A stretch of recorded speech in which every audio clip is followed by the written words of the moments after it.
Welcome to Bestseller TV. I'm Taryn Winterbrill. We're here with Kristiane Cates. She's the author of The Golden Thread, a memoir. It's great to have you with us. Thank you for having me. So, to what does The Golden Thread refer? So The Golden Thread is obviously a memoir is a true story, so it's my story. I'm not that egotistical. I think there's a lot of interesting stories out there, but The Golden Thread is kind of the idea that there's a thread woven through your life that often leads you to the end of the path of maybe purpose and passion that you hadn't expected, and it's in the small details. Briefly just tell us your story. Sure. Tell us what your golden thread encompassed. Okay. So I was driving a car on a suburban road in the Midwest. One morning I had my two children, my 8-year-old son and my 7-year-old daughter, and they were buckled in the back seat. We had stopped at a fast food restaurant, and my son ran into the restroom and came back, and I said, "Seatbelt on." And I heard the two clicks, and as I was backing out of the parking lot of this fast food restaurant, there was actually a bird on the antenna of my car. And I remember thinking of this scripture that I was raised with, "His eye is on the sparrow." And I thought, I'm not a bird watcher, I'm not into birds, but it stuck with me. And we backed out of that and went onto the highway. I had something in my contact. So I looked into the rearview mirror, checked all my rear mirrors to make sure that there were no vehicles anywhere near me. There wasn't a car in front of me for about 25 car lengths.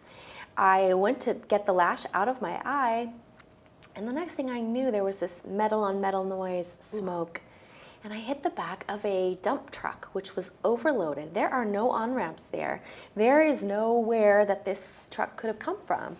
And so it turns out that there's a gravel road that does not have a sign, an intersection, and this truck came overloaded, and cars were passing it along the way. So that resulted in my son, who was 8, his death, actually due to seatbelt injuries. So sorry. Which is about 5% of the population. And it's been 14 years now. Right. So, and my daughter, who survived with her seatbelt off. Wow. I think the aftermath of that it's a tough story. So I don't mean to sound like, I don't want to take the conversation down a road. Really, the epiphanies that came from that situation are something that I wouldn't even trade. I think that there's incredible value when you hit a life-altering moment in your life. I like to say that death or loss will bring you something that you would not obtain or even perceive any other way. Most likely a gift to your life that pushes you into purpose. So that said, through all of this, what would you think, or what would you say maybe is your gift or your purpose that came out of this? Absolutely. So if you would have told me that I would ever write a book, that was not on my docket. I barely read books, honestly. I was doing kids and doing laundry and working a day job and doing family and doing life, and a book was not ever on my dream list. What this story really does is there's hope and reason in the worst of situations. There's an outcome that sometimes you can't expect. Maybe there's a reason for everything that comes your way.